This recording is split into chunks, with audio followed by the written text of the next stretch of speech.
এই যে আমাদের ইশতেহার, একটা ইশতেহার নোট অফ ডিসেন্টের ভাষা কি হবে সেটা নিয়েই তো হয়েছে। এই যে আমাদের ইশতেহার, একটা ইশতেহারের কপি আনছিলাম এখানে। ইশতেহারের মধ্যে বলা আছে যে যারা নির্বাচনী ইশতেহারে সেই সমস্ত নোট অফ ডিসেন্ট উল্লেখ করে জনগণের ম্যান্ডেট প্রাপ্ত হবে তারা সেই মতে বাস্তবায়ন করিতে পারিবে। এই ইশতেহার বিএনপি নির্বাচনী ইশতেহার আমরা করেছি, স্বাক্ষরিত জুলাই জাতীয় সনদের ভিত্তিতে নির্ধারিত হইবে। সুতরাং জনগণ এখানে 51% ভোট দিয়েছে। আমরা তো বলেছি উচ্চকক্ষের বিষয়ে, আমি এখন বলবো না মানে স্পিকার, উচ্চকক্ষের বিষয়ে আমরা এখানে বলেও দিছি 100 সদস্য বিশিষ্ট উচ্চকক্ষ প্রবর্তন করা হইবে। রাজনৈতিক দলসমূহ নিম্নকক্ষের অর্জিত আসন সংখ্যার আনুপাতিক হারে উচ্চকক্ষে প্রতিনিধিত্ব করিবে।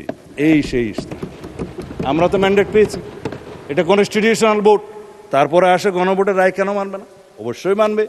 গণভোটের ভোটটা তো একটা কালারেবল লেজিসলেশন, একটা যে লেজিসলেশনকে বলা হয় ফ্রড অন দি কনস্টিটিউশন, যে লেজিসলেশন করার ক্ষমতা প্রেসিডেন্টের ছিল না, সেটা পই পই করে বলেছি, সেটার উপরে গণভোট হয়েছে।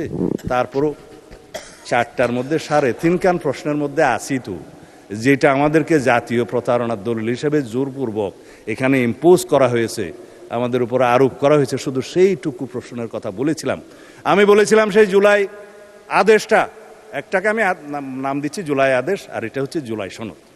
এই জুলাই আদেশের যে এতগুলো পৃষ্ঠা আছে, আমি বলেছিলাম যে আমার পড়তে লেগেছিল 3 ঘন্টা, জনগণ কয় ঘন্টা পরে এটার উপরে হা না ভোট দিয়েছে জানা নেই। 4টা প্রশ্ন দিল, আইনমন্ত্রীটি কি বলেছেন, 4টা প্রশ্নের একটা তফসিলে গিয়ে দেখা যায় সেখানে কোনো প্রপোর্শনের কথা বলা নাই দফা 17-তে। তার মানে এটি এনে দেওয়ার পর। সুতরাং এই গুজামেল দিয়ে একটা জনগণকে গণভোট দিতে বাধ্য করছে। আমরা তো মানব। আসুন সেই আলাপগুলো আমরা সংবিধান সংশোধন কমিটিতে এসে করি।